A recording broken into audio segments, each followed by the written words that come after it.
तो delight IAS पर आप सभी का एक बार फिर से बहुत बहुत स्वागत है। आप लोगों को पता होगा कि हम लोग यूपीएससी का जो सिलेबस है ना, मेंस का जो सिलेबस है उसके डिस्कशन की हमारी एक सीरीज चल रही है। उसमें अभी तक पेपर 1 जीएस का और पेपर 2 दोनों पेपर हम बहुत ही गहराई के साथ डिस्कस कर चुके हैं ना। जिन बच्चों ने वो वीडियोस नहीं देखी हैं वो देख लें, क्योंकि मैं हमेशा कहता हूं जिस लड़ाई में आप जाना चाह रहे हैं, है ना, जब भी हमारे जीवन में कोई लड़ाई होती है, मान लीजिए कोई किसी परीक्षा में हम जाना चाह रहे हैं, तो उस परीक्षा की ढांचागत व्यवस्था को जानना बहुत ज्यादा जरूरी है ना। उसी तरह से यूपीएससी का जो एग्जाम है उसकी उसका ढांचा आप कहां से जान पाएंगे, जब तक आप उसके पाठ्यक्रम को नहीं समझेंगे, है ना। तो उसके पाठ्यक्रम को बहुत डिटेल में समझना बहुत ज्यादा जरूरी है। और ये जो वीडियोस हैं इसके अंदर अगर आप दोनों वीडियो देख चुके होंगे तो मुझे लगता है वो कारण मुझे आपको बताने की जरूरत नहीं है। बट जिन बच्चों ने नहीं देखी है उनके लिए मैं सिर्फ इतना कहना चाहूंगा, देखिए, सिलेबस को एज इट इज पढ़ लेना या बिल्कुल जो लिखा है पीडीएफ में वो बताना इस वीडियो का उद्देश्य नहीं है। बट किस पेपर में हमें हमारा दायरा क्या होगा, किस लेवल तक हमें तैयारी करनी है, और एक जो हवा बना हुआ है ना, टेंशन जो बनी हुई है कि इतना लेंदी सिलेबस है, इतना लेंदी सिलेबस है, उसको बिल्कुल ही बहुत आसान शब्दों में हम लोग समझ लेते हैं और कुछ पार्ट बना लेते हैं। जैसे मान लीजिए 5 सेक्शन है, 6 सेक्शन है, उसके अंदर कहां तक पढ़ना है, ये पहले की दोनों वीडियो में बहुत अच्छे से मैंने आप लोगों तक डिलीवर करने की कोशिश की है।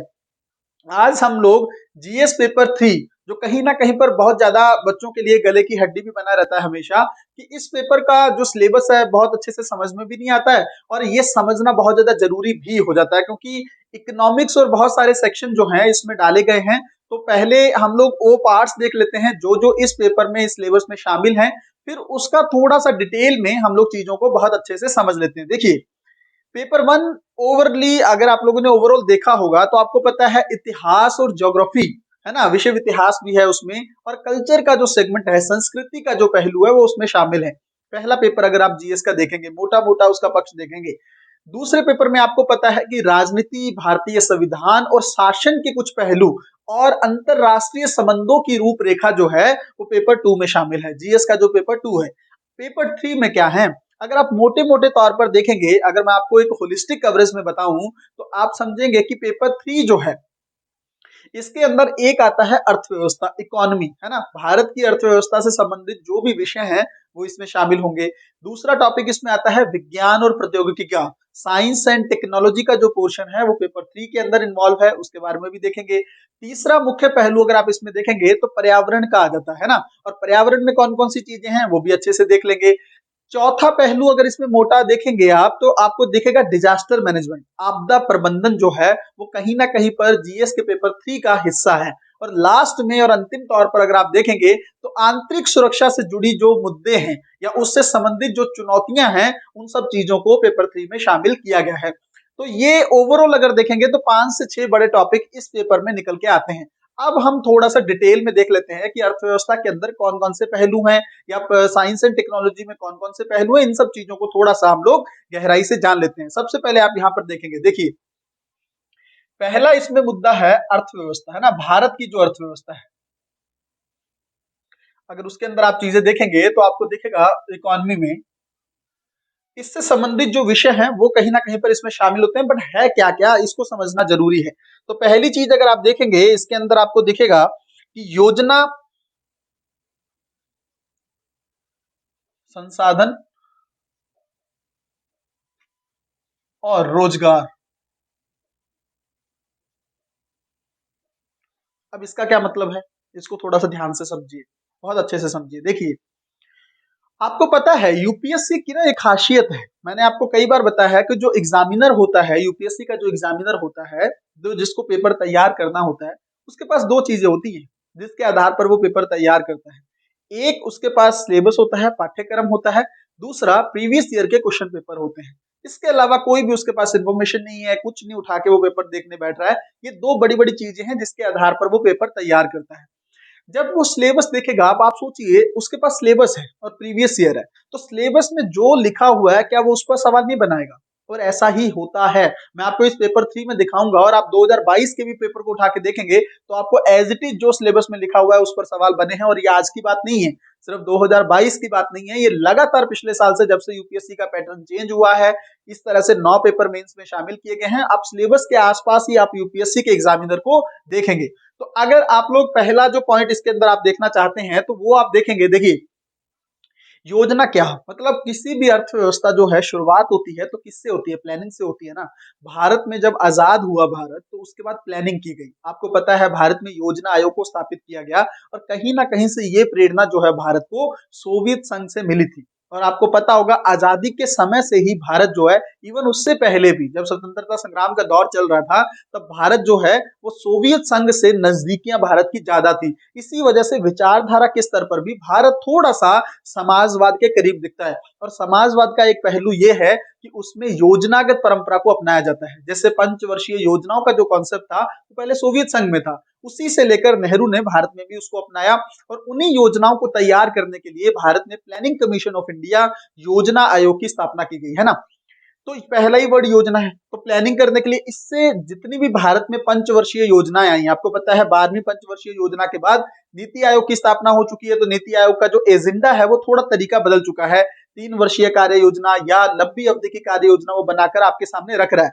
लेकिन इससे पहले भारत में पंचवर्षीय योजनाओं का चलन था, है ना। 12 पंचवर्षीय योजनाएं, उनकी क्या परफॉर्मेंस रही, पहली पंचवर्षीय योजना के क्या उद्देश्य थे, उसमें क्या कितना हम लोगों ने उपलब्धियां हासिल की, किस तरह से बार बार उन योजनाओं में, पंचवर्षीय योजनाओं में कौन कौन सी गवर्नमेंट की योजनाएं लाएगी, है ना। तो कहीं ना कहीं पर सवाल यहाँ पर दिखेगा। जितनी पंचवर्षीय योजनाएं भारतीय इतिहास में रही, अगर आप देखेंगे इस पॉइंट में, तो इस पॉइंट में आपको स्वतंत्रता उत्तर भारत जो है, आजादी के बाद से लेकर अभी तक 75 ईयर्स में कौन कौन सी अर्थव्यवस्था के स्तर पर योजनाएं लाई गई हैं, कौन कौन से उसमें प्रयास किए गए हैं, उनके बारे में यहाँ पर यूपीएससी आपसे जानना चाह रहा है। दूसरा पॉइंट देखेंगे संसाधनों को लेकर है। देखिए, रिसोर्सेस कितने हैं, है ना। भारत में जो है किस तरह के कहां कहां पर कौन कौन से रिसोर्सेस, हालांकि ये ज्योग्राफी का पक्ष भी है, बट यहां पर हम इसको जोड़ के देखेंगे किससे? औद्योगिक विकास से रिलेटेड, है ना। उद्योगों के साथ जोड़कर और विकास के साथ जोड़कर देखेंगे। ज्योग्राफी में हमें ये देखने को पढ़ने को मिलता है या हमें ये पढ़ना होता है कि कहां पर कौन कौन से संसाधन लोकेटेड है, बट इसमें हम ये देखेंगे कि उन संसाधनों का इस्तेमाल करके भारत किस तरह से विकास की यात्रा को तय कर रहा है, वो इस चीज में शामिल होता है ना। तो दूसरा पॉइंट आप लोग संसाधनों से जुड़ी चीजें जो है वो इसमें आएंगी। तीसरी चीज आप देखेंगे रोजगार को लेकर। अब इसको समझिए। देखिए, यूपीएससी का एक फेवरेट टॉपिक है। इसी अगर आप इकोनॉमी का पेपर शुरू होता है ना तो सबसे पहला जो सवाल होता है ना वो यूपीएससी में रोजगार से जुड़ा ज्यादा होता है। पता क्यों? और कॉन्सेप्ट क्या होता है? रोजगार विहीन वृद्धि। अगर आप देखेंगे भारत की, जब से भारत ने उदारीकरण सुधार किया ना, एलपीजी रिफॉर्म्स आए भारत में 90s के दौर में, कई बार मैं उसके बारे में वीडियो में डिस्कस कर चुका हूं। उन सुधारों के बाद से भारत की अर्थव्यवस्था में तेजी से सुधार हुआ है ना। जीडीपी वृद्धि दर में काफी तेज बढ़ोतरी हुई और लगातार अभी भी आप देखेंगे कोविड के पश्चात भी भारत की अर्थव्यवस्था सबसे ज्यादा, विश्व में सबसे ज्यादा तेजी से बढ़ रही है। अब वृद्धि तो बहुत ज्यादा है, बट रोजगार के स्तर पर देखेंगे तो लगभग 45 वर्ष के पिछले सबसे ज्यादा बेरोजगारी दर है भारत में, है ना। सरकार ने डाटा नहीं प्रस्तुत किया था, बाद में लीक हो गया था यह डाटा।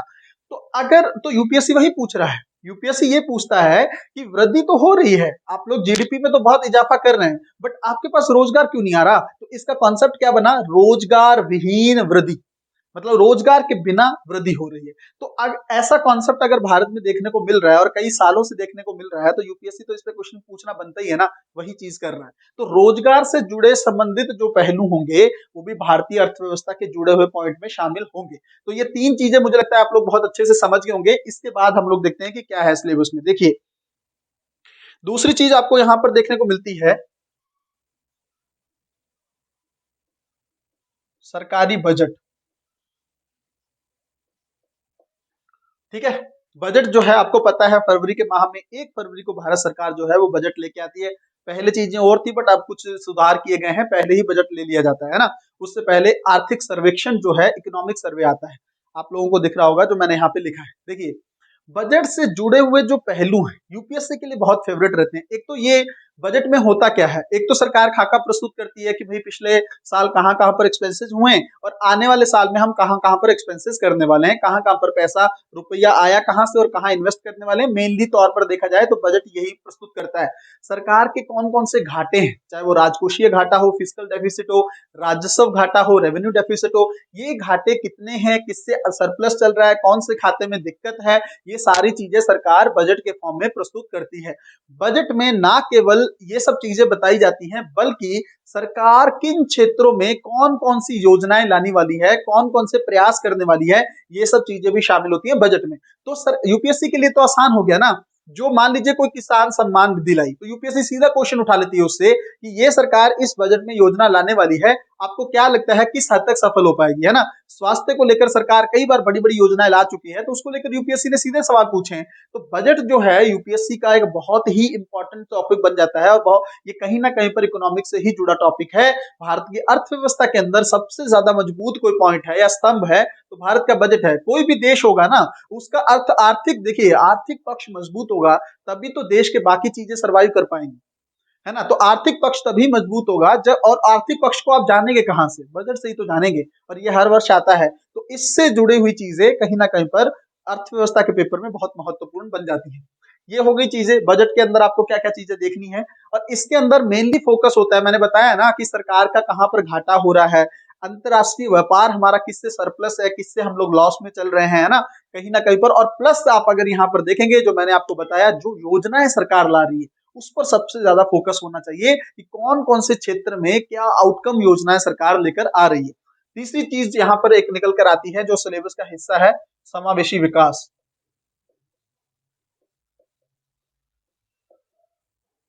ठीक है, इससे संबंधित विषय। अब देखिए ये क्या है कॉन्सेप्ट, इसको जल्दी से समझ लो, एक लाइन में समझ लो। देखिए मैंने आपको बोला कि वृद्धि हो रही है भारत में, जीडीपी जो है वो इंप्रूव चलते कर रही है, बट भारत में जो विकास है ना वो समावेशी नहीं है। अब इसका क्या मतलब है और समावेशी विकास होता क्या है, पहले इसको समझ लो। देखो आपको क्या होता है ना कि अगर मान लीजिए इकोनॉमी बढ़ रही है ना, जीडीपी वृद्धि दर हो रही है, तो उसका फायदा कुछ गुने गिने चुने लोगों को नहीं होना चाहिए ना। भारत में 130 करोड़ की आबादी है मान लीजिए, है ना, तो 130 करोड़ के लोगों को क्या उस वृद्धि दर का, जो जीडीपी बढ़ रही है उसका फायदा हो रहा है क्या? आप खुद सोच के देखिए, ऐसा नहीं है। क्योंकि अगर आप ऑक्सफोम की रिपोर्ट पढ़ेंगे असमानता को लेकर तो आपको दिखेगा कि भारत में जो टॉप के 1% लोग हैं ना, जो अमीर लोग हैं 1%, उनके प्रसाद भारत की कुल संपदा का 58% केंद्रित है ना। 58% जो है वेल्थ जो है वो कॉन्सेंट्रेटेड है उन लोगों के हाथ में। तो इसका मतलब बाकी का जो बचा 42% जो बचा वो कितने लोगों के पास है, 99% लोगों के पास। तो कितनी बड़ी असमानता है।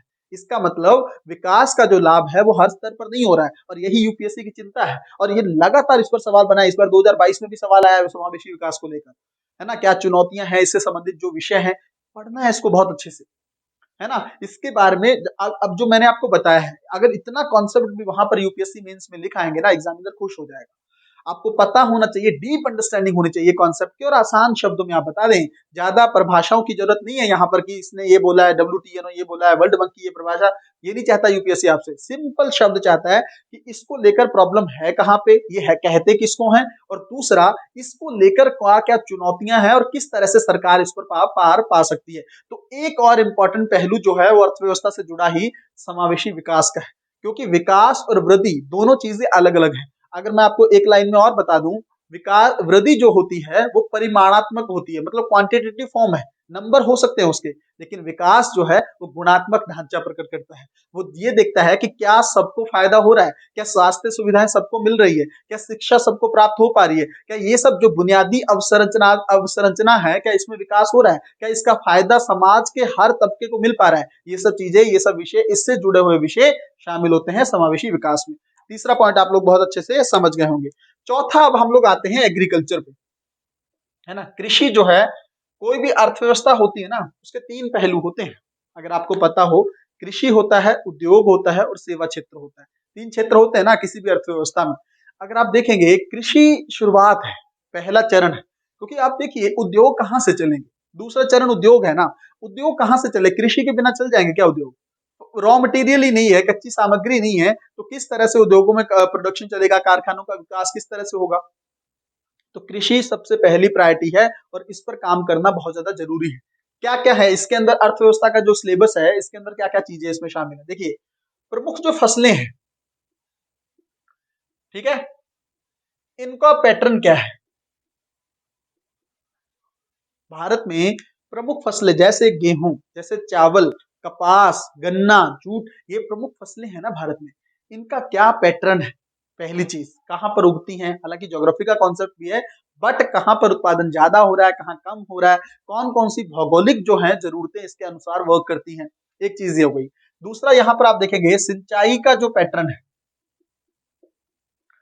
सिंचाई का जो आपको पैटर्न मिलता है वो आप देखेंगे कि किस तरह से है, और सिंचाई सुविधाएं जो हैं उनका विकास किस स्तर पर हो रहा है, ये भी इसमें शामिल है ना। और अगर आप कृषि का ये दोनों पैटर्न देख लें तो आप उसके बाद क्या देखेंगे, कृषि उत्पाद जो है, कृषि उत्पाद जो है उसका क्या भंडारण और विपणन,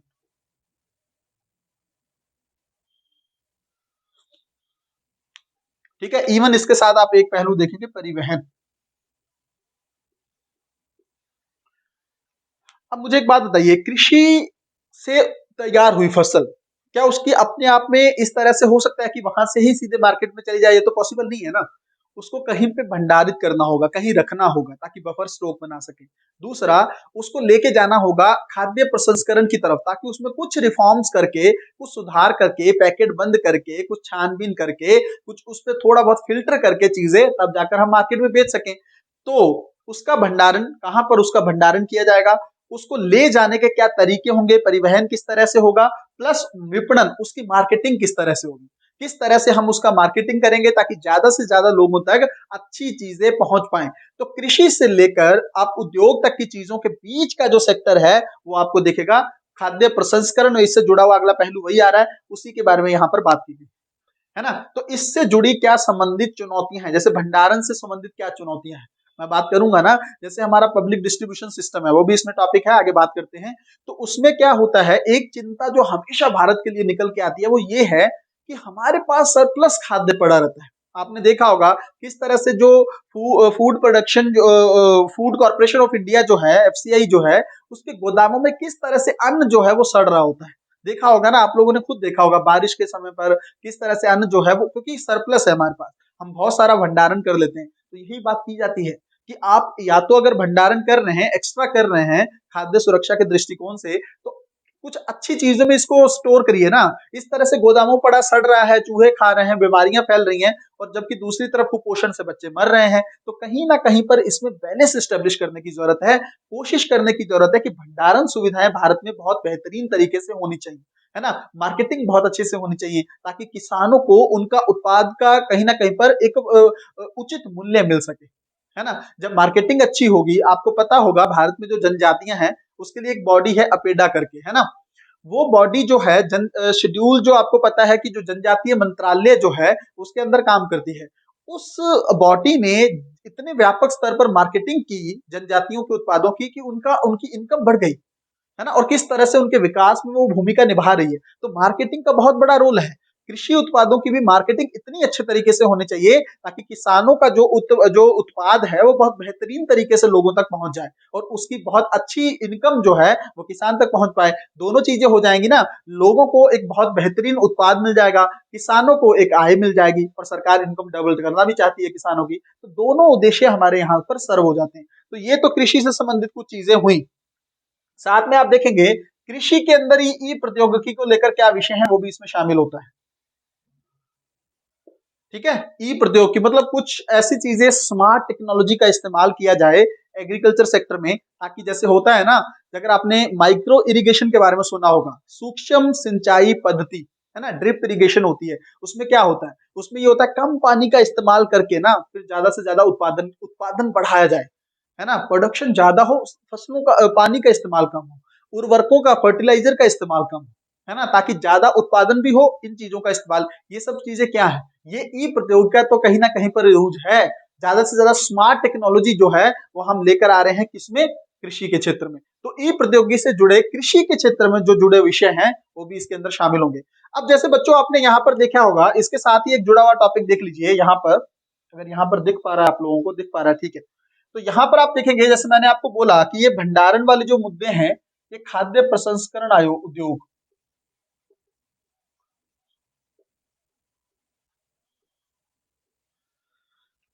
ठीक है, खाद्य प्रसंस्करण उद्योग, फूड प्रोसेसिंग इंडस्ट्रीज, ये यूपीएससी का सबसे फेवरेट टॉपिक है। अगर आप प्रीवियस ईयर उठा के देखेंगे, मुझे नहीं लगता है पिछले 10 सालों में एक भी बार पेपर ऐसा हुआ है जब इस पर सवाल नहीं बना है। ठीक है, फूड प्रोसेसिंग इंडस्ट्री, क्योंकि इसको क्या बोलते हैं, सनराइज उद्योग बोलते हैं। सनराइज मतलब जो उभर रहा हो, जो उभरता उद्योग होता है ना, उसको कहीं ना कहीं पर वो हर जो निकाय होगा, जैसे यूपीएससी है, उसके लिए उतना ही इंपॉर्टेंट होगा, तो ये किसी देश के लिए भी बहुत ज्यादा जरूरी होता है ऐसी सिचुएशन में। और खाद्य प्रसंस्करण उद्योग में क्या है, बेसिकली क्या पूछता क्या है, अगर आप देखेंगे इस बार का जो पेपर था उसमें भी क्या पूछी गई थी, इसकी जो बाधाएं हैं,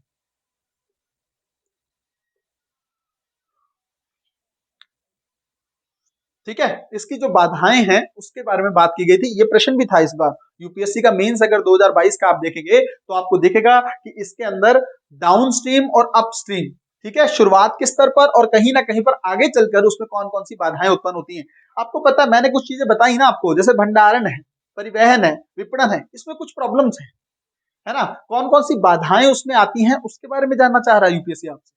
और सवाल लगातार इसी पे है, इससे जुड़ी बाधाएं क्या है, आप क्या कर सकते हैं इसके लिए, कुछ उपाय बताएं, इसमें क्या सुधार होने चाहिए, ये उपाय, इसी पर बार बार प्रश्न यूपीएससी पूछ रहा है। कुछ अलग करने की जरूरत ही नहीं, अगर आप इस टॉपिक को अच्छे से कर लें तो कहीं ना कहीं पर 15 से 20 नंबर का क्वेश्चन आप बहुत अच्छे से प्रिपेयर कर सकते हैं। इवन यूपीएससी इंटरव्यू में भी खाद्य प्रोसेसिंग इंडस्ट्री जो है, फूड प्रोसेसिंग इंडस्ट्री, उस पर सवाल पूछ रहा है, क्योंकि जानना चाह रहे हैं ना, ये हमारा उभरता उद्योग है, इस पर हमें देखना है क्या क्या कमियां रह रही हैं, किस तरह से, अगर आप इस सर्विस में जाते भी हो, इस डिपार्टमेंट में भी जाते हो, तो कहीं ना कहीं पर आप क्या उपाय करोगे, कौन कौन से स्टेप लोगे ताकि इसको बहुत बेहतरीन तरीके से आप लोग आगे लेके जा सको, है ना। तो ये चीज यहाँ पर खाद्य प्रोसेसिंग इंडस्ट्री को लेकर हो गई। जल्दी से बाकी पहलू भी देख लेते हैं।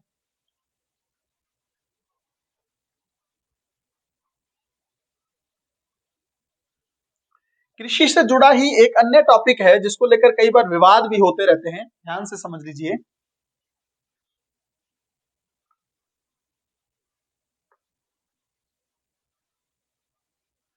ठीक है, कृषि सहायता का जो टॉपिक है, कृषि सहायता दी जाती है ना प्रत्यक्ष या अप्रत्यक्ष तरीके से, जैसे उसका एग्जाम्पल क्या है, जैसे मैं यहाँ पर टॉपिक लिख देता हूँ कृषि सहायता, इसमें सबसे इंपॉर्टेंट टॉपिक क्या आएगा, मिनिमम सपोर्ट प्राइस, न्यूनतम समर्थन मूल्य, एमएसपी से जुड़े क्या मुद्दे हैं, है ना। आपको पता है बहुत व्यापक पैमाने पर किसान आंदोलन हुआ, एमएसपी को लेकर गारंटी मांगी गई। तो एमएसपी भारत में बहुत समय से एक बहुत ही महत्वपूर्ण मुद्दा रहा है, अर्थव्यवस्था के क्षेत्र में, कृषि के क्षेत्र में किसानों की सबसे बड़ी समस्या इससे जुड़ी हुई है।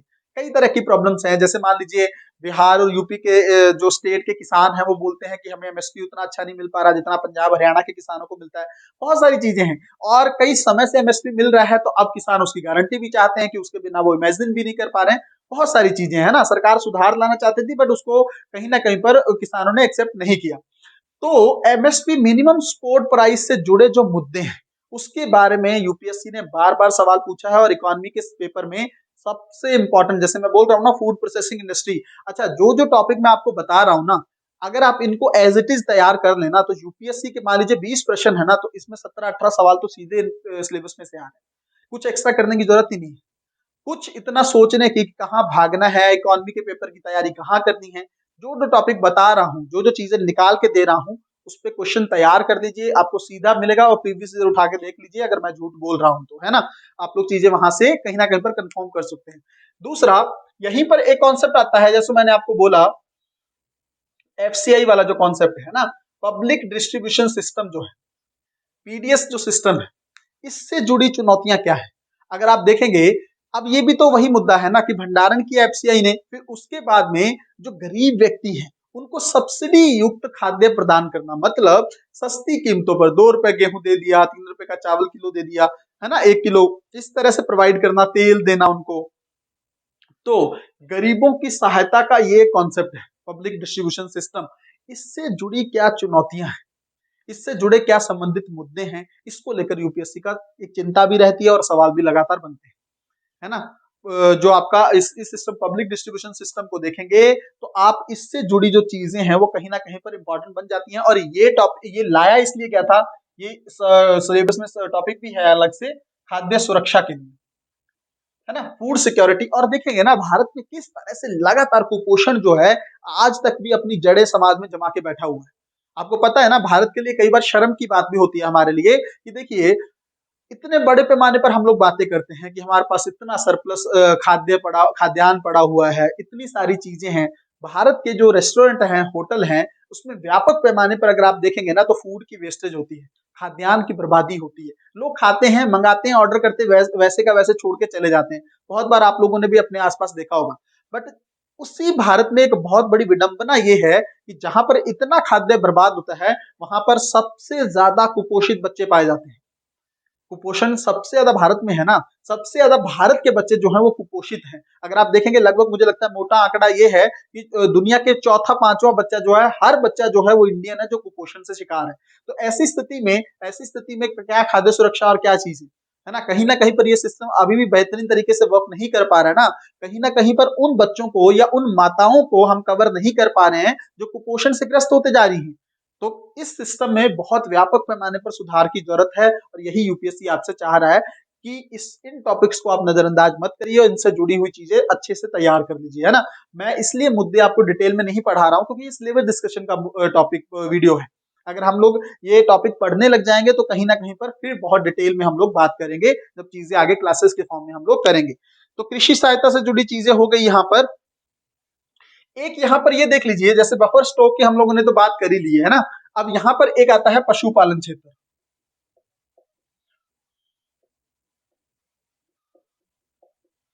एक कॉन्सेप्ट आपने सुना होगा मिक्स्ड एग्रीकल्चर का, मिश्रित कृषि जो होती है उसमें क्या होता है। यूपीएससी ने प्री में प्रश्न पूछा है इसको लेकर। मिश्रित कृषि पता है क्या होती है, कृषि के साथ साथ डेयरी उद्योग जो है, पशुपालन जो है वो भी शामिल होना चाहिए। और आपको पता है ये इस उद्योग पर सबसे ज्यादा फोकस करने की जरूरत क्यों है, या यूपीएससी ने अलग से क्यों सिलेबस में इसको मेंशन किया है, पता है क्यों? क्योंकि अगर आप देखेंगे भारत की जो कृषि है ना, वो ज्यादातर अगर देखेंगे 60% से ज्यादा हिस्सा जो है वो किस पर डिपेंड करता है, मानसून पर। अगर जिस साल भारत में मानसून नहीं आता ना, उसी साल भारत में फसलों की हालत खराब हो जाती है।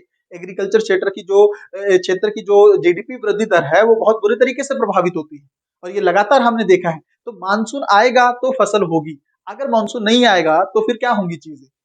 और आपको पता है कई बार मानसून बहुत वीक होता है, उसके ज्योग्राफी के फैक्टर हैं वो हम लोगों ने कई बार देखे भी हैं। तो उसमें ये सपोर्ट कर सकता है क्षेत्र या नहीं। अगर हम कृषि से थोड़ा सा निर्भरता कम करेंगे और हम कोशिश करेंगे कि हमारा पशुपालन क्षेत्र भी साथ साथ विकसित होता चला जाए, तो ये हेल्प करेगा किसानों को या नहीं, एक्स्ट्रा इनकम के तौर पे, या उस समय पर जब मानसून नहीं आ रहा है तब ये क्षेत्र हेल्प करेगा ना। इसीलिए यूपीएससी ज्यादा फोकस करता है ना। तो इससे जुड़े, इस क्षेत्र से जुड़े क्या क्या चीजें हैं, कौन कौन सी बाधाएं हैं, किस तरह के स्टेप लेने चाहिए, इस क्षेत्र में कौन कौन सी तकनीक का इस्तेमाल करके हम बहुत अच्छा दूध उत्पादन कर सकते हैं, दुग्ध का उत्पादन कर सकते हैं, किस तरह से डेयरी उद्योग जो है उसको बहुत बेहतरीन तरीके से आगे लेके जा सकते हैं, किस तरह से मत्स्यन का जो क्षेत्र है ना, मछली उत्पादन का जो क्षेत्र है, क्या वो इसके साथ हम जोड़कर देख सकते हैं।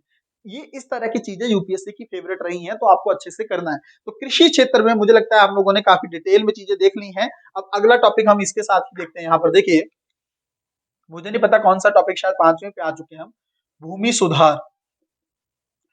ये अलग से सिलेबस में मेंशन किया हुआ है और हर बार इस पर यूपीएससी प्रश्न भी पूछता है। भारत में आजादी के बाद से आपको पता है, भारत में आजादी के पहले क्या सिचुएशन चल रही थी, जमींदारी प्रथा चल रही थी, है ना। बहुत सारे लोगों के पास बड़ी बड़ी जमीनें थी और किसान बेचारे थे जो एक्चुअल में खेती करते थे, उनके पास कुछ नहीं था, है ना। तो बड़े जो कहीं ना कहीं पर आप देखेंगे साहूकार जो सिस्टम भारत में चल रहा था, जमींदारी प्रथा चल रही थी, तो आजादी के बाद इसमें सुधार लाना था ना। तो लाया भी गया, कुछ हद तक भूमि सुधार भारत में लाए गए, व्यापक पैमाने पर इसका इस्तेमाल किया गया। कई जगह पर विरोध भी झेलना पड़ा, कई सुधार पूरी तरह से लागू भी नहीं हो पाए, बट सुधार तो लाए गए। उन्हीं सुधारों के बारे में यूपीएससी जानना चाह रहा है आपसे कि किस तरह से भूमि सुधार हुए हैं, या फिर अभी भी कौन से सुधार ऐसे हैं जो किए जा सकते हैं। जैसे सुधार के फॉर्म में अगर आप देखेंगे, किसान जो बड़े बड़े जमींदार थे जिनके पास बहुत सारी जमीन थी, उनकी कुछ जमीन लेकर बाकी गरीब किसानों को दी गई, इस तरह का प्रयास किया गया था। हालांकि फिर उन्होंने उसका तरीका निकाल दिया था कि अपने ही परिवार के बाकी लोगों पर उन्होंने अलग अलग तरीके से जमीन का आवंटन कर दिया था। इससे सरकार को काफी दिक्कतों का सामना करना पड़ा था। तो भूमि सुधार से संबंधित जो विषय हैं वो भी इस पेपर जो पेपर है इसमें शामिल होते हैं। अगला टॉपिक अगर आप देखेंगे तो यहाँ पर आपको दिखेगा उदारीकरण जो है, इससे अर्थव्यवस्था पर क्या प्रभाव है।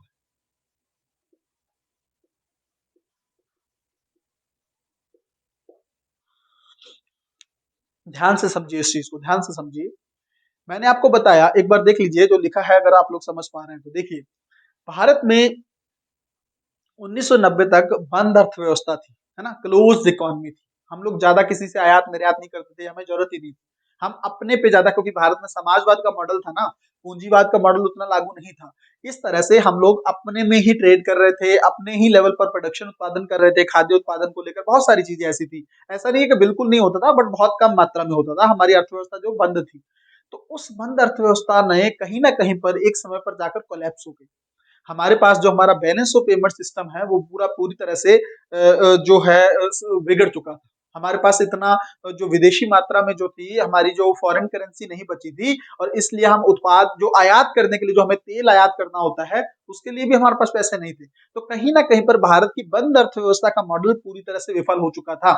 फिर भारत में सुधार लाए गए, कौन कौन से, और वो डिटेल में पढ़ने वाली चीज है कि किस तरह से क्या क्या चीजें उस समय पर हुई, कौन कौन से कारण हुए अर्थव्यवस्था में। बट अगर आप मोटा मोटा देखेंगे तो राव मनमोहन मॉडल लागू किया गया। उस समय नरसिम्हा राव जो है हमारे प्रधानमंत्री थे, और मनमोहन सिंह जो थे वो हमारे वित्त मंत्री थे। तो हुआ ये था कि हम आईएमएफ और वर्ल्ड बैंक के पास लोन लेने गए, क्योंकि हमारे पास विदेशी करेंसी थी नहीं, हमें आयात करना था, तो हमें लोन चाहिए था। भाई पैसा कहाँ से लाएंगे, ताकि तभी तो तेल का आयात होगा। और पेट्रोल हम लोग ऑलरेडी आयात के ऊपर निर्भर करते हैं पेट्रोल के लिए, तो उसके लिए हमारे पास पैसा नहीं था। तो हम लोग पहुंच गए आईएमएफ और वर्ल्ड बैंक। अगर आपको पता हो, बैलेंस ऑफ पेमेंट क्राइसिस अगर किसी देश में आता है तो उसके लिए लोन देता है इंटरनेशनल मॉनेटरी फंड।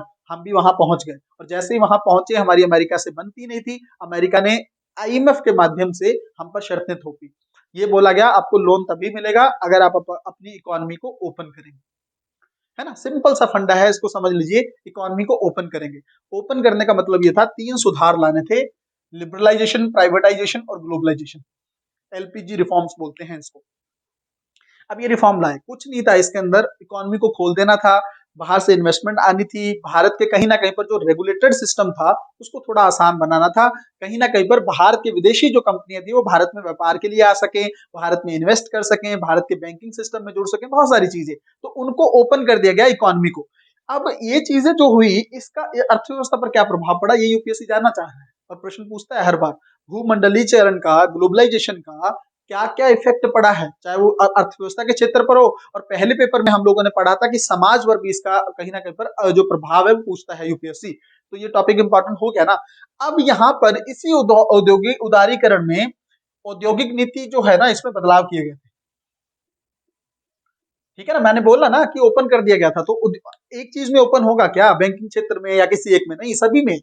उद्योगों के स्तर पर ओपन कर दिया गया, कई चीजें रिजर्व थी उसको ओपन कर दी गई, सभी के लिए आरक्षित कर दी गई। तो ऐसी सिचुएशन में औद्योगिक नीति में क्या बदलाव आए, क्या परिवर्तन आए, और किस तरह से हमारी औद्योगिक नीति डेवलप करती गई, किस तरह से हमारा औद्योगिक विकास बढ़ा, इसके बारे में यूपीएससी आपसे जानना चाह रहा है। तो औद्योगिक विकास से जुड़े इंडस्ट्रियल डेवलपमेंट जो है चीजें, उससे जुड़ी चीजें पहलू इसके अंदर शामिल होती है। मुझे लगता है इसको आप लोग बहुत अच्छे से समझ गए होंगे। अगले टॉपिक हम लोग जल्दी से देख लेते हैं। देखिए, अब हम लोग इंफ्रास्ट्रक्चर पर आने वाले हैं। ठीक है, अर्थव्यवस्था का बस थोड़ा सा ही पोर्शन बचा है, उसके बाद अगले टॉपिक पे आ जाएंगे, क्योंकि सबसे ज्यादा सवाल इकोनॉमी से ही पूछे जाते हैं पेपर 3 में, तो हम लोगों को बहुत अच्छे से इसको समझना जरूरी है। अब यहाँ पर अगर आप देखेंगे तो बुनियादी अवसंरचना की बात करता है यूपीएससी।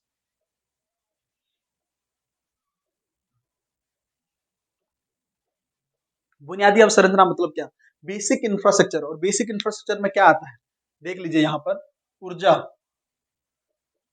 सड़क, रेलवे, और साथ में अगर आप देखेंगे तो एयरपोर्ट का जो जोन है। ठीक है, एनर्जी सेक्टर में क्या विकास हो रहा है, सड़क के क्षेत्र में हम लोग किस तरह से सड़कों का, नई सड़कों का निर्माण हो रहा है, किस तरह के मॉडल हम वहां पर यूज कर रहे हैं, पब्लिक जो प्राइवेट पार्टनरशिप है, किस तरह से पीपीपी मॉडल का यूज करके हम इसका विकास कर रहे हैं, रेलवे की अवसंरचना किस तरह से विकसित हो रही है या उसमें क्या कमियां हैं, प्लस एयरपोर्ट को लेकर क्या क्या चीजें अवसंरचनागत पॉइंट ऑफ व्यू से इंपॉर्टेंट है, उसके बारे में यूपीएससी आपसे जानना चाह रहा है। तो बेसिक इंफ्रास्ट्रक्चर भी यूपीएससी में, आपको पता होगा सरकार भी नेशनल इंफ्रास्ट्रक्चर पाइपलाइन लेके आई है ना, वो क्या है, इन्हीं चीजों का तो विकास करना है और जरूरी है। आप खुद अगर देखेंगे, भारत विकसित देश बनने की तरफ अग्रसर है। कोई भी देश विकसित कब होता है, जब उसमें कहीं ना कहीं पर जो लॉजिस्टिक चीजें हैं, लॉजिस्टिक मतलब समझ रहे हैं कि चीजें जल्दी, अगर सड़क से कोई चीज जा रही है जल्दी पहुंचे, अगर रेलवे से जा रही है जल्दी पहुंचे, अगर हम एयरपोर्ट का इस्तेमाल कर रहे हैं वायुयान का तो जल्दी पहुंचे, टाइम की बचत होगी ना, जल्दी हम लोग डिलीवरी कर पाएंगे तो व्यापार भी तो बढ़ता है उस चीज से।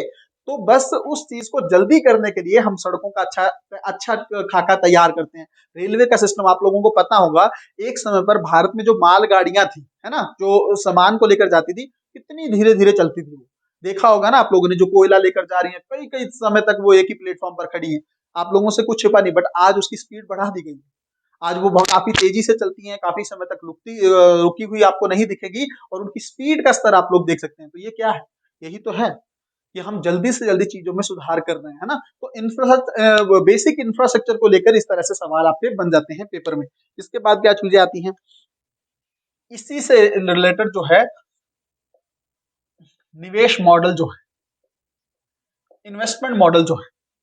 अब ये क्या होता है, जैसे मैंने बोला ना, आपको लगता है कि बुनियादी अवसंरचना जो है या ऐसे विकास के जो कार्य हैं वो सरकार अपने अकेले स्तर पर कर सकती है, करने को तो कुछ भी किया जा सकता है, बट क्या सरकार को दिक्कत नहीं होगी, सरकार के पास सिर्फ क्या यही काम है, कितने और काम है सरकार को, कहीं ना कहीं पर सरकार खाद्य सुरक्षा को लेकर काम करने वाली है, सरकार को और बहुत सारी योजना है, सरकार को रक्षा क्षेत्र में काम करना है, सरकार को कृषि क्षेत्र में काम करना है, बहुत सारी चीजें हैं, सेवा क्षेत्र को लेकर सरकार को सुधार करने हैं। तो सरकार के पास संसाधन तो सीमित है ना, सारी चीजें सरकार खुद के लेवल पर कैसे कर सकती है। तो उसको आसान करने के लिए हमें जरूरत किसकी पड़ती है, निजी क्षेत्र की, प्राइवेट सेक्टर जो है बहुत इंपॉर्टेंट रोल प्ले कर सकता है इस मैटर में। तो ऐसी सिचुएशन में अगर प्राइवेट सेक्टर इन्वॉल्व होगा तो एक मॉडल बनेगा ना, public private partnership model, PPP model. इस मॉडल के ही कुछ प्रकार होते हैं, जैसे बिल्ड ऑपरेट ट्रांसफर मॉडल, इसका इन्वेस्टमेंट का एक मॉडल है build operate transfer model, BOT model बोलते हैं इसको। कुछ नहीं है, पहले बनाओ, फिर कुछ समय तक ऑपरेट करो, फिर ट्रांसफर कर दो सरकार को, निकलो फिर आप लोग। निजी क्षेत्र का रोल ये होता है कि आप बनाकर तैयार कर दें, फिर आपकी जो लागत आई है वो सरकार से वसूल कर दें, चाहे टोल टैक्स के फॉर्म में या सरकार से सीधी इन्वेस्टमेंट ले लें, और फिर उस चीज को छोड़कर सरकार को आवंटित करके आप निकल जाइए। इस तरह के कुछ मॉडल जो हैं उसके बारे में, इन्वेस्टमेंट मॉडल के बारे में बात होती है। अगला टॉपिक क्या हो सकता है,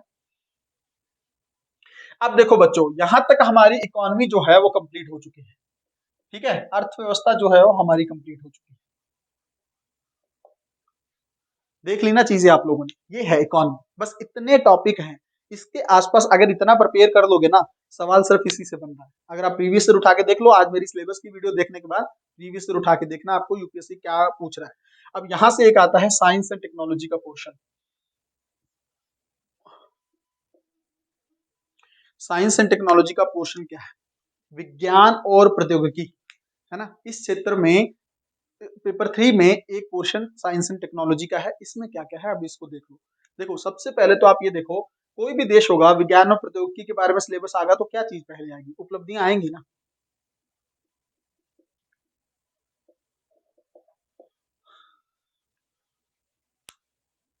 सबसे पहले आप इस चीज को देखो कि उपलब्धियां मतलब भारत ने प्रौद्योगिकी के क्षेत्र में, विज्ञान के क्षेत्र में अभी तक क्या उपलब्धियां हासिल की हैं, है ना। वो किसी भी क्षेत्र में हो सकता है, आपको पता है फिजिक्स के क्षेत्र में हम देखते हैं किस तरह से पहले के जो हमारे वैज्ञानिक रहे उन्होंने बहुत सुधार किए हैं, बहुत सारी चीजें खोजी हैं।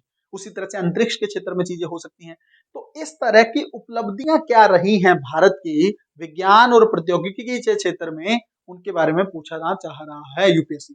कुछ प्लस अगर आप देखेंगे तो देशज जो टेक्नोलॉजी है, देशज तकनीक जो है, मतलब हमारी कोई देसी तकनीक है क्या किसी मामले में, कुछ हमारे तकनीक है, टेक्नोलॉजी है जो हम खुद से विकसित किए हैं, हमें जरूरत नहीं पड़ी बाहर की टेक्नोलॉजी की, उससे जुड़े कुछ सुधार हैं क्या, या उससे जुड़ी कोई चीजें हैं तो उससे संबंधित विषय इसमें शामिल होते हैं। उसके अलावा अगर आप देखेंगे नॉर्मली विश्व के स्तर पर तकनीक का क्या विकास हो रहा है, ठीक है। इसके स्तर पर किस तरह से तकनीक का विकास हो रहा है इसके बारे में अब लोग यूपीएससी पूछना चाह रहा है। और इसके अंदर क्या क्या है, इसी तकनीक के वैश्विक स्तर पर अब हम लोग बात कर रहे हैं। आप देखिए यहाँ पर एक तो आप यहाँ पर देखेंगे इंफॉर्मेशन टेक्नोलॉजी, आईटी का जो क्षेत्र है, सूचना प्रौद्योगिकी का क्षेत्र है। दूसरी इसी में कंप्यूटर का सिस्टम भी आ जाता है। दूसरा आप यहाँ पर देखेंगे रोबोटिक्स का क्या क्षेत्र है। ठीक है, रोबोटिक्स मतलब समझ रहे हैं ना, नए नए रोबोट आ रहे हैं, तो उस इंडस्ट्री का विकास हो रहा है ना। इस पर सीधे सवाल बने हैं अभी तक। इसमें ही अगर आप देखेंगे, इसी के अंदर आप अगर देखेंगे तो आपको नैनो तकनीक मिलेगी। नैनो टेक्नोलॉजी मिलेगी और नैनो तकनीक पर यूपीएससी ने, मैं फिर से कह रहा हूं, पीवी से उठा के देखेंगे सीधे सवाल आईटी पर भी बने हैं, सूचना प्रौद्योगिकी को लेकर, रोबोटिक्स को लेकर सवाल बने हैं। ये क्षेत्र लगातार 21वीं सदी में उभर रहा है ना, नए नए रोबोट बन रहे हैं। किस तरह से आप लोगों को बहुत बार न्यूज सुनते होंगे ना, उसी तरह से पूछ रहा है उसको लेकर क्या विकास हो रहा है। ये तकनीक का विकास है वैश्विक स्तर पर, मैंने तीसरे लेवल पर बात की है। इसके अंदर नैनो तकनीक भी है। दूसरा इसके अंदर आप देखेंगे तो जैव प्रौद्योगिकी, बायोटेक्नोलॉजी।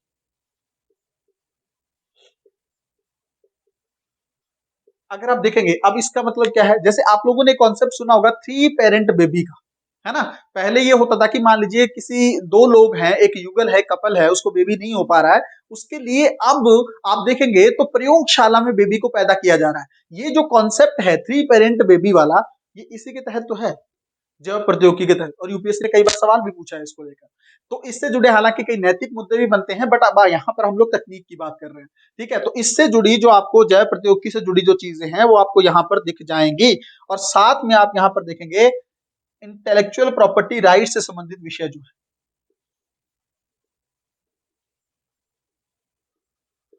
ठीक है, प्लस यहाँ पर आप एक चीज और भूल मत जाइएगा, अंतरिक्ष का क्षेत्र। ठीक है, तो तकनीक विकास में कौन कौन से क्षेत्र हैं, इंफॉर्मेशन टेक्नोलॉजी, सूचना प्रौद्योगिकी का क्षेत्र, रोबोटिक्स का क्षेत्र, नैनो तकनीक का क्षेत्र, जैव प्रौद्योगिकी, बायोटेक्नोलॉजी का सेक्टर, प्लस आईपीआर, बौद्धिक संपदा अधिकार क्या होते हैं। मान लीजिए आपने कोई खोज की तो उस पर आपका अधिकार होना चाहिए ना, आप उसका पेटेंट वगैरह करवा सकते हैं, वही चीजें हैं।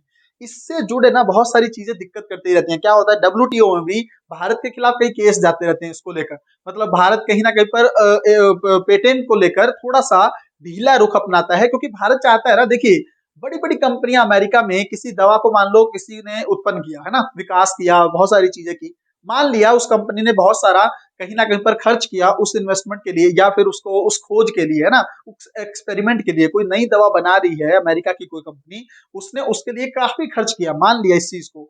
बट एक लेवल से ज्यादा आप उसको वो मत करिए ना, कि आपको लाइफ टाइम के लिए पेटेंट थोड़ी ना दे दिया जा सकता है। 10 साल आप उससे अर्निंग कर लीजिए उस दवा को महंगा बेच के, बट उसके बाद तो थोड़ी ढील दीजिए ना।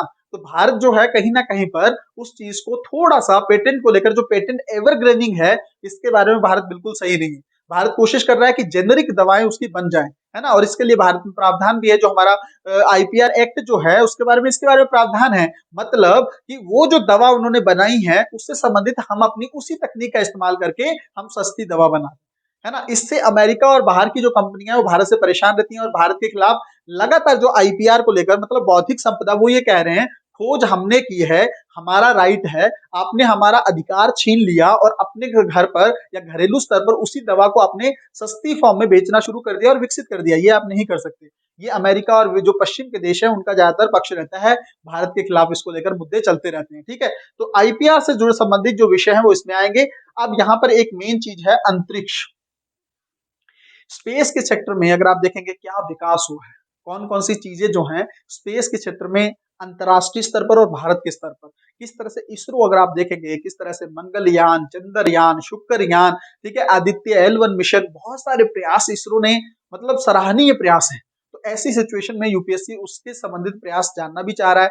और इवन नासा के क्या प्रयास हो रहे हैं, किस तरह से लगातार साइंस के क्षेत्र में, अंतरिक्ष के क्षेत्र में हम लोग विकास करते चले जा रहे हैं, उससे संबंधित विषय यूपीएससी इसमें पूछता है। तो साइंस एंड टेक्नोलॉजी के पोर्शन में अगर आप देखेंगे, मोटी मोटी चीजें आपको यहाँ पर दिखेंगी, ये वाली चीजें। ठीक है, उपलब्धियां क्या है, देश तकनीक क्या है, और अंतरराष्ट्रीय स्तर पर किस तरह से तकनीक का विस्तार हो रहा है इन सब चीजों के क्षेत्र में, इससे बाहर आपका कुछ भी नहीं है। ठीक है, तो इसको लेकर बहुत अच्छे से आप लोगों को पढ़ लेना है। साइंस एंड टेक्नोलॉजी मुझे लगता है अच्छे से आप लोग समझ गए। अब अगला हम लोग देखने वाले हैं पर्यावरण।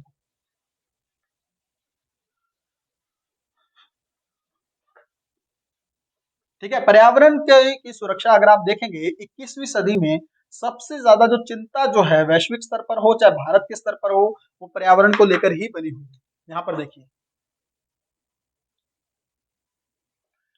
पर्यावरण सुरक्षा की बात होती है।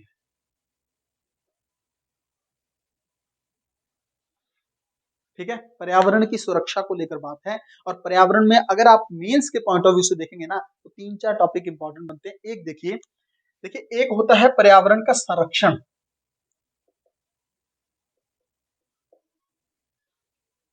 संरक्षण समझ मतलब समझ रहे हैं ना, जैसे हम लोग पार्क बनाते हैं ना, जैसे राष्ट्रीय पार्क वगैरह बनाते हैं, या फिर आप देखेंगे अभ्यारण्य हम लोग बनाते हैं, सेंचुरी, वाइल्ड लाइफ सेंचुरी, वन्य जीव अभ्यारण्य बनाते हैं, आर्द्र भूमि वगैरह बनाते हैं, है ना।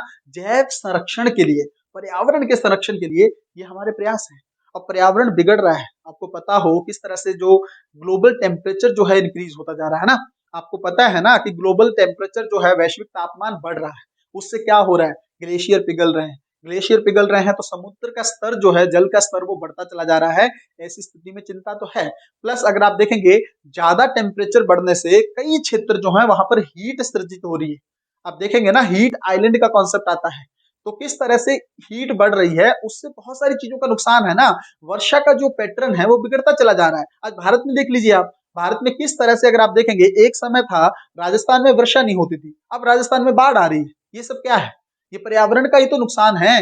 बदलती हुई जलवायु परिवर्तन जो हो रहा है, टेम्परेचर, ग्लोबल टेम्परेचर बढ़ रहा है, ग्लोबल वार्मिंग इंक्रीज हो रही है, उससे क्या हो रहा है, उससे ये नुकसान हो रहा है। कभी मानसून एकदम से तेज आ गया, कभी मानसून कम हो गया, ये पैटर्न बिगड़ रहा है ना। इसी पैटर्न की सुरक्षा करने के लिए पर्यावरण का संरक्षण तो करना होगा ना। हरे पेड़ों को बचाना होगा, वन संरक्षण बहुत जरूरी है। पेड़ काटे जा रहे थे विकास के स्तर पर, उसको रोकना जरूरी है। और उसका ही एक माध्यम क्या है, नेशनल पार्क वगैरह बना देना, राष्ट्रीय पार्क बना देना, अभ्यारण्य बना देना, कि वहां पर जो है उन पेड़ों की सुरक्षा हो सके, वहां पर वन्य जीवों की सुरक्षा हो सके, वहां पर मिट्टी की सुरक्षा हो सके। ये सब चीजें जो है इसके अंदर की जाती हैं। तो पर्यावरण में एक जो है आपका संरक्षण दिखेगा। एक आपका इसमें मेन इंपॉर्टेंट टॉपिक है मेंस के पॉइंट ऑफ व्यू से, प्रदूषण। ठीक है, इस पर यूपीएससी सबसे ज्यादा फोकस करता है पर्यावरण के क्षेत्र में।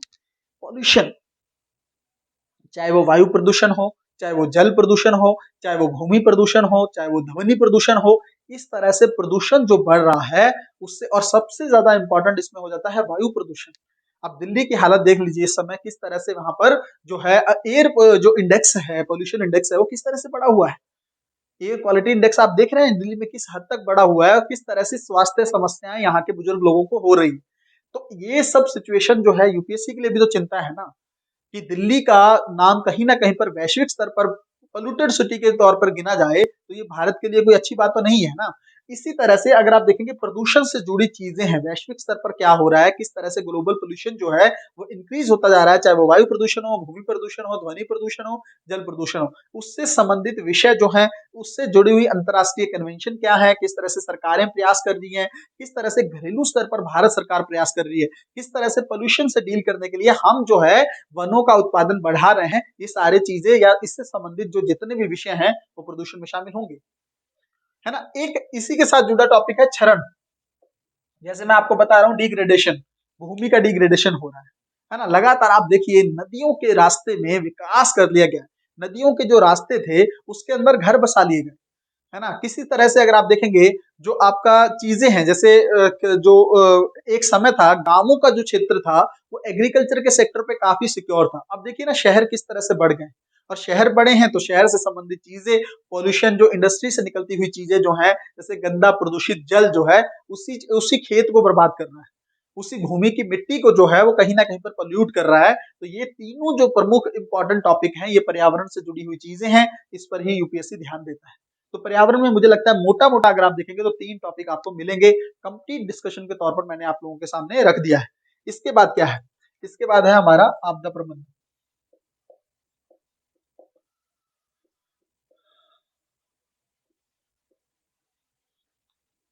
ये क्या है, भारत में, ना केवल भारत में, वैश्विक स्तर पर अगर आप देखेंगे 21वीं सदी में लगातार आपदाओं की संख्या बढ़ी। आपदाएं कौन सी, चक्रवात, साइक्लोन आना आपदा है, बाढ़ आना एक आपदा है, ये सब चीजें हैं ना, ये आपदाएं हैं। भूस्खलन हो जाना, यूपीएससी ने 2 बार सवाल पूछा है 2021 के मेंस में।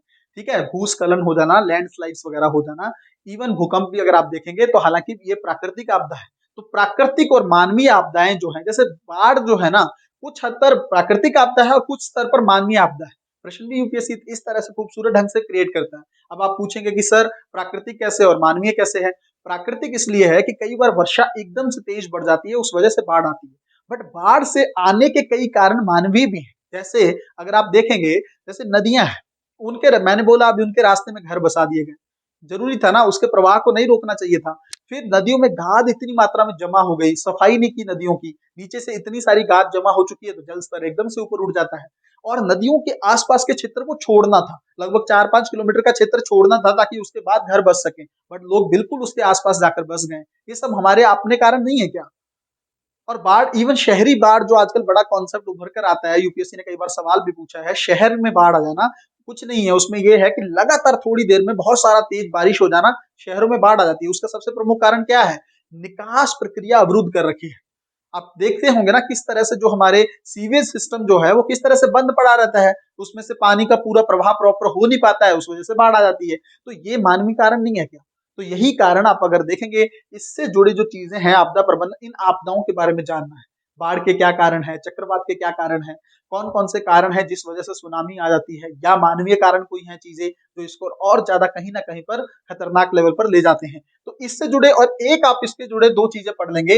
नेशनल डिजास्टर मैनेजमेंट एक्ट है 2005 का, इसके बारे में अच्छे से प्रावधान आप लोगों को पढ़ने चाहिए, है ना। इस पर यूपीएससी सवाल पूछता है, इसकी कमियां भी कई बार पूछ लेता है। Even national disaster management authority जो है उसके बारे में भी पता होना चाहिए, है ना। तो इससे आपदा प्रबंधन तक यूपीएससी इसके आसपास ही आपको घूमता हुआ मिलेगा। इसके बाद कौन सा टॉपिक है भाई?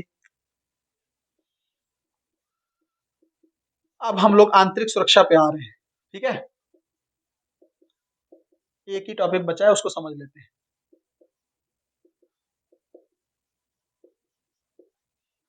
विकास और उग्रवाद के बीच में क्या संबंध है?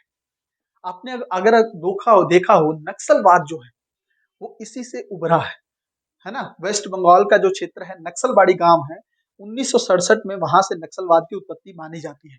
और क्या हुआ था उसमें? यही हुआ था कि कहीं ना कहीं पर वहां के लोग जो थे वो भारत की विकास गतिविधियों से खुश नहीं थे। उनको लग रहा था कि हमें नजरअंदाज कर रही है सरकार, कई किसी क्षेत्र में, दिल्ली जैसे क्षेत्र में तो बहुत ज्यादा विकास है, बट हमारे क्षेत्र में विकास नहीं। और आप एक चीज मान के चलिए, ये इतिहास बताता है ना केवल भारत का बल्कि विश्व का, उग्रवाद की उत्पत्ति सिर्फ विकास के असंतुलन से ही होती है। जहां पर विकास नहीं होगा वहां पर वहां के लोग कहीं ना कहीं पर सरकार से खफा होंगे, वहां से रुष्ट होंगे, और वहां पर वो हथियार उठाने को मजबूर हो जाएंगे, है ना। रियलिटी यही है, सरकार एक्सेप्ट करे या ना करे। अब ऐसी सिचुएशन में विकास और उग्रवाद के बीच में क्या संबंध है, इसको हम लोगों को रेखांकित करना है। और यहीं पर अगर आप लोग देखेंगे, इंटरनल सिक्योरिटी की चुनौतियां क्या है, आंतरिक सुरक्षा जो है अगर आप देखेंगे तो उससे संबंधित चुनौतियां क्या है। अब आंतरिक सुरक्षा क्या है आपको पता, देखिए, देश को एक बाहरी तरफ से खतरा होता है, जैसे पाकिस्तान से खतरा है, जैसे चीन से खतरा है, मान लीजिए बांग्लादेश कभी हमारी चुनौती उत्पन्न करता है, तो ये खतरे हैं बाहर के, बाउंड्री के बाहर के। कुछ खतरे होंगे जो आंतरिक स्तर पर होंगे, इंटरनल होंगे, जैसे नक्सलवाद, जैसे उग्रवाद, जैसे आतंकवाद। ये क्या है? ये आंतरिक सुरक्षा की चुनौतियां हैं, हमारे अंदर ही उत्पन्न हो रही हैं। नक्सलवाद देखा था ना एक समय पर किस तरह से 10 से ज्यादा राज्यों में फैल चुका था। अब तो काफी हद तक नाकाम, नकेल कस लिए सरकार ने, बट नक्सलवाद एक बहुत बड़ी चुनौती आज भी बनी है। जैसे जम्मू कश्मीर में आतंकवाद भारत के लिए आंतरिक सुरक्षा की बहुत प्रमुख चुनौती है। कई बार यूपीएससी ने सवाल पूछा है सीधा सीधा। तो उसके बारे में भी अगर आप लोग देखेंगे, इंटरनल सिक्योरिटी को लेकर चीजें हैं, उससे संबंधित क्या चुनौतियां हैं भारत में। जैसे मैंने कुछ चुनौतियां तो बता दी, जैसे नक्सलवाद है, आतंकवाद है, उग्रवाद है, ये सब चीजें क्या है? आंतरिक सुरक्षा की चुनौतियां हैं। उसके बारे में यूपीएससी ने सीधे सवाल पूछे हैं, और इससे जुड़े आप लोग क्या स्टेप उठा सकते हो, इसके बारे में यूपीएससी ने जानना चाहा है। ठीक है, अगर आप यहां पर देखेंगे तो इसी आंतरिक सुरक्षा में मीडिया और सोशल मीडिया जो है, सोशल साइट्स जो है, सोशल मीडिया, इसकी क्या भूमिका है? ठीक है, मीडिया या सोशल मीडिया की आंतरिक सुरक्षा की चुनौतियों को खड़ा करने में या इनसे निपटने में इसका क्या रोल हो सकता है, इसके बारे में यूपीएससी आपसे जानना चाहता है। उसके अलावा और चीजें देखिए इसमें क्या है। साइबर सुरक्षा, अब ये क्या है? ठीक है। साइबर सुरक्षा, साइबर सिक्योरिटी का कॉन्सेप्ट जो है वो इसी के अंदर है। और साइबर सुरक्षा का मतलब क्या है, अगर आप देखेंगे, जैसे देखिए ना, अब कंप्यूटर वगैरह का जो सिस्टम है वो बढ़ता चला जा रहा है ना। और आज के टाइम पर हैकिंग जो है वो किस तरह से व्यापक पैमाने पर हो रही है। आपको पता है कुछ समय पूर्व जो है हमारा जो एक संयंत्र है, परमाणु संयंत्र है, उस पर साइबर सुरक्षा हमला हुआ था, किसकी तरफ से, चीन की तरफ से।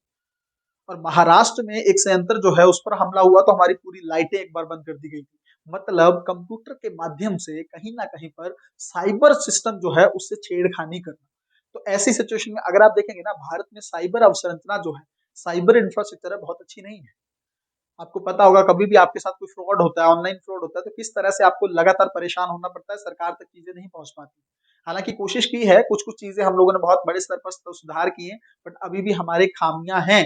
और साइबर सुरक्षा आज की सबसे प्रमुख चुनौती है भारत के लिए। आपको सिक्योर करना होगा अपना संयंत्र। आप देखिए ना, बिजली सिस्टम है, इंफ्रास्ट्रक्चर है, किस तरह से कंप्यूटर में सिस्टम होता है, परमाणु संयंत्र है, उससे जुड़ी जो तकनीक है उसको सुरक्षित करना है। बट कहाँ, बैंकिंग में देख रहे हैं किस तरह से ऑनलाइन फ्रॉड बढ़ते चले जा रहे हैं, किस तरह से लगातार लोगों के खातों से राशियां चोरी कर ली जाती हैं। ये क्या है, साइबर सिक्योरिटी सिस्टम नहीं है हमारे देश में उस बेहतरीन स्तर का। तो उसको काम करना होगा, उसके लिए वो एक और प्रमुख चुनौती उभर भी रही है। क्योंकि आजकल क्या करते हैं ना, आजकल प्रत्यक्ष युद्ध कोई नहीं लड़ता है। मतलब सीधी लड़ाई फाइट कई देशों में हो, ये बहुत मुश्किल है ना। बहुत रेयर है कि रूस और यूक्रेन लड़ रहे हैं, वरना बहुत रेयर होता है। आजकल नहीं लड़ते हैं आपस में देश। वो कैसे लड़ते हैं, अप्रत्यक्ष वार लड़ते हैं, अप्रत्यक्ष युद्ध लड़ते हैं। उसमें कई तरीके होते हैं। जैसे भारत में नक्सलवाद को प्रमोट करता है चीन कई बार, है ना, कई बार उसको हथियार प्रोवाइड करता है। ये क्या है, अप्रत्यक्ष वॉर जो है उसका एक तरीका है। दूसरी चीज अगर आप यहाँ पर देखेंगे, इसका ही एक प्रमुख फैक्टर है साइबर सुरक्षा। कुछ नहीं है, कंप्यूटर के माध्यम से हैकिंग की और भारत को नुकसान पहुंचा दिया। तो इससे बेटर और क्या होगा। कई और शुरुआत इसकी अमेरिका और ईरान जैसे देशों ने की है, बट आज ये व्यापक पैमाने पर रूस और चीनी इसका इस्तेमाल करते हैं। पाकिस्तान से बहुत सारी व्यापक पैमाने पर हैकिंग होती है। तो ये चीजों को लेकर साइबर सुरक्षा से संबंधित जो चुनौतियां हैं वो भारत के लिए प्रमुख निकल कर आती हैं। अब यहाँ पर एक चीज और देख लीजिए, प्लस यहाँ पर मनी लॉन्ड्रिंग जो है, ठीक है, नहीं दिख रहा होगा तो मैं आपको बता देता हूँ मनी लॉन्ड्रिंग क्या होता है। इसके बारे में भी अगर आपने पढ़ा हो, पैसा कमाया आपने ब्लैक से, गलत कुछ काम किया है ना, तस्करी की, हथियारों का व्यापार किया, इससे पैसा कमाया, फिर उस पैसे को आपने व्हाइट मनी में तनवीर तब्दील कर दिया किसी तरीके से, किसी ऐसे बिजनेस में लगा दिया जैसे सरकार को पता नहीं चला, तो मनी लॉन्ड्रिंग कर दिया आपने, है ना, छेड़छाड़ कर दिया उसको सिस्टम में, ब्लैक से लेकर उसको व्हाइट में तब्दील कर देना मनी लॉन्ड्रिंग। और ये भारत के लिए बहुत बड़ी चुनौती है। जितने बड़े बड़े पॉलिटिकल सिस्टम में है आप लोग देखेंगे, वो लोग हैं जिनका गलत तरीके से पैसा कमाते हैं, बट उसको व्हाइट मनी में तब्दील कर देते हैं। इसी चीज को कम करने के लिए या रोकने के लिए सरकार डीमोनेटाइजेशन लेकर आई थी, विमुद्रीकरण, अगर 2016 में आप लोगों ने देखा होगा। बट वो बहुत व्यापक पैमाने पर सफल नहीं हुआ था, उसकी अपनी एक कुछ चीजें हैं, वो हम लोगों ने जब मेंस डिस्कस किया था तो उसके बारे में बात की थी हम लोगों ने, यूपीएससी ने सवाल पूछा था। अब ये चीजें हो गई। इसी के साथ यहाँ पर अगर आप देखेंगे थोड़ा सा इसको, अगर आप चाहो तो मैं साफ कर देता हूँ। जो एक यूपीएससी का फेवरेट टॉपिक एक और बन जाता है, उसके बारे में अगर आप देखेंगे यहाँ पर, जो यूपीएससी ने पिछले 2-3 सालों में एक सवाल पूछा है, वो आप समझिए। देखिए, एक होता है संगठित अपराध।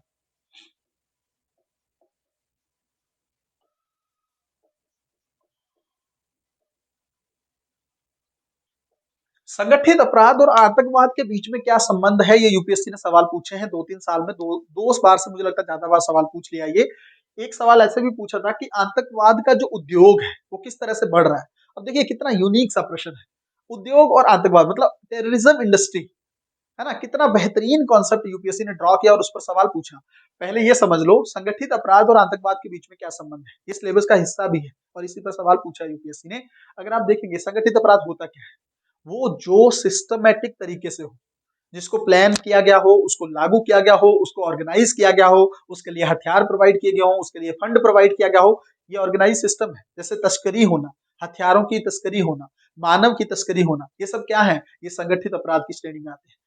इसका आतंकवाद के साथ क्या संबंध है, क्यों नहीं संबंध है, अगर आप देखेंगे, मैंने आपको मेंस डिस्कशन में भी बताया था, फिर भी जल्दी से बता देता हूँ। देखिए, थोड़ी सी कई बार दिक्कत हो जाती है, लंबी वीडियोस होती हैं, तो अगर यहाँ पर समझिए, देखिए आतंकवाद जो है, आतंकवाद में अगर आप देखेंगे तो जैसे मान लीजिए तालिबान है ना, एक आतंकवादी संगठन है, हालांकि अब बात अलग है कि वो सरकार चला रहा है। आतंकवादी संगठन तालिबान है या आईएसआईएस का एग्जांपल ले लो, एक समय पर सीरिया और इराक में बहुत एक्टिव था ना, आतंकवादी संगठन था।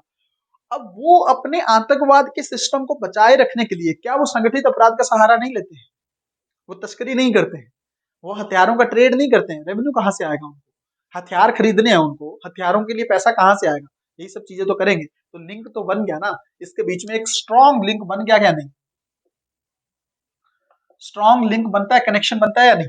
बनता है ना। इसी पर यूपीएससी सवाल पूछता है, क्या लिंक है, इसी को बताना है कि किस तरह से वो लोग इन्हीं चीजों का इस्तेमाल करके अपने लिए राजस्व की कहीं ना कहीं पर अपना राजस्व पैदा करते हैं और उसी से फिर वो प्रमोट करते हैं आतंकवाद को। अब आतंकवाद उद्योग, जैसे मैंने बोला कि आतंकवाद इंडस्ट्री यूपीएससी ने कैसे, तो ये तो बढ़ ही रहा है ना।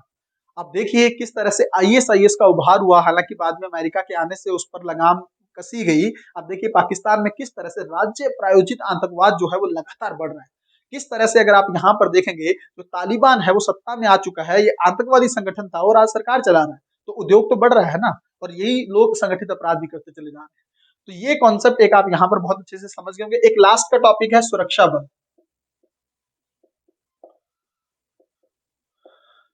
ठीक है ना। सिक्योरिटी फोर्सेस जो हैं, जैसे आप लोगों को पता होगा भारत में कुछ आर्मी है एक तो आप देखेंगे, और कुछ बल है जैसे बॉर्डर सिक्योरिटी फोर्स बीएसएफ है ना। उसी तरह से आईटीबीपी है, इंडो तिब्बतियन जो है बॉर्डर पुलिस को बोला जाता है। ये इस तरह के जो बल हैं, इनसे जुड़ी क्या चीजें हैं, है ना, इनसे जुड़ी कौन कौन सी समस्याएं हैं, कौन कौन से पहलू हैं जिनके बारे में हमें जानने की जरूरत है, और किस तरह के स्टेप जो है हम इनके सुधार के लिए ले सकते हैं। तो इनसे जुड़ी जो चीजें हैं जैसे सीआरपीएफ वगैरह है ना, सेंट्रल रिजर्व पुलिस फोर्स जो है उसके बारे में बात होती है। और अगर आप देखेंगे इस तरह के जो जो बल हैं, इनकी कई समस्या हैं। जैसे अगर आप देखेंगे सीआरपीएफ के अंदर एक चीज ये मानी जाती है कि इनको छुट्टियां नहीं मिलती हैं, हॉलीडेज नहीं मिलते हैं, तो ये लोग सुसाइड कर लेते हैं। ये लोग सुसाइड कर लेते हैं। कई बार होम मिनिस्टर ने इसको लेकर बयान भी दिया है कि हम लोग नहीं, हम लोग छुट्टियां देने की कोशिश कर रहे हैं, हम कोशिश कर रहे हैं, और इनकी जिम्मेदारी भी तो होती है ना, छोड़कर नहीं जा सकते। मेट्रो का सिस्टम है, अवसंरचना का सिक्योरिटी करनी है इन लोगों को, बॉर्डर की सिक्योरिटी करनी है, बहुत सारी चीजें हैं। तो ऐसी सिचुएशन में अगर आप देखेंगे जैसे एसएसबी है, सीमा सशस्त्र बल है, नेपाल और भारत के जो बॉर्डर है वहां पर सिक्योरिटी वही करता है। बीएसएफ आपको पता है भारत पाकिस्तान और भारत बांग्लादेश की सिक्योरिटी के सिस्टम बीएसएफ पर है। तो इन बलों को लेकर ये जो सीमा सुरक्षा बल हैं, इनको लेकर क्या चीजें हैं, क्या समस्याएं हैं, कौन कौन सी चुनौतियां हैं जो इनके रास्ते में या इनके विकास में बाधक हैं, उसके बारे में यूपीएससी आपसे जानना चाह रहा है। तो मोटा मोटा अगर आप लोगों ने सिलेबस देखा होगा, मुझे नहीं लगता कि मैंने कोई भी पहलू छोड़ा है ना, सिलेबस को लेकर कोई भी पहलू छूटा नहीं है, और सारी चीजें मैंने आप लोगों के सामने रख दी है। बस इतना अगर कर लेंगे तो पेपर 3 जो है वो आपका बहुत बेहतरीन तरीके का तैयार हो जाएगा। लोग इसमें 100 नंबर लेने के पीछे मतलब कांपते रहते हैं कि नहीं हो पाता है, बट अगर आप यही टॉपिक अच्छे से कर लें जिस तरह से मैंने आपको बताया है, उसके नोट्स टोटल देखेंगे ना तो 30-40 कॉन्सेप्ट ऑलरेडी बनेंगे, बस इससे ज्यादा नहीं है। तो 30-40 भी मुझे लगता है ज्यादा है, इतने के नोट्स बना के रख लो, इससे बाहर सवाल ही नहीं है। तो एक दो रैंडम तो हर पेपर में आ रहे हैं, उससे क्या फर्क पड़ता है, इतना तैयार कर लोगे तो उनको डील कर ही लोगे। तो ऐसी सिचुएशन में आप कम से कम 110-15 नंबर तक जा सकते हो अगर इस चीज के इस तरीके से तैयारी कर लो। सिलेबस डिस्कशन की वीडियो का सीधा उद्देश्य ये है कि आपको सिलेबस पढ़ के नहीं बताना है, सिलेबस का लिंक क्या है, किस तरह से एक पहलू से, किस तरह से कृषि से खाद्य प्रसंस्करण उद्योग जुड़ रहा था, हम लोगों ने बात की।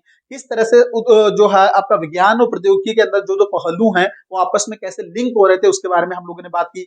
आंतरिक सुरक्षा को लेकर किस तरह से चीजें हैं, डिजास्टर मैनेजमेंट को लेकर क्या चीजें हैं, हम लोगों ने पूरी डिटेल में बात कर ली। तो ठीक है, आप लोगों के लिए ये वीडियो भी आ चुकी है। इसके बाद अब हमारा एक पेपर बचा है जो GS4 का पेपर है, इथिक्स का पेपर है, उसको लेकर भी वीडियो आ जाएगी। बहुत डिटेल से हम लोग डिस्कस करेंगे, बहुत इंपॉर्टेंट पेपर है, उसमें सबसे ज्यादा स्कोर कहीं ना कहीं पर हम लोग चारों पेपर में कर सकते हैं। तो उसको लेकर भी जल्दी वीडियो आ जाएगी। तब तक अपना ध्यान रखें, अपनी पढ़ाई को बहुत अच्छे तरीके से करते रहें। अच्छी लगे वीडियो, मेहनत लगे तो इसको जरूर शेयर करिएगा, नहीं तो मैं हर बच्चे पे ये नैतिक दायित्व के तौर पर छोड़ देता हूं कि आपको अगर लगे कि आपका कर्तव्य बनता है तो जरूर करें, नहीं बनता तो कोई बात नहीं, छोड़ दें, कोई दिक्कत नहीं है। ठीक है, तो मिलते हैं अगली वीडियो में, तब तक अपनी पढ़ाई को बहुत अच्छे तरीके से करते रहिए। बहुत बहुत धन्यवाद।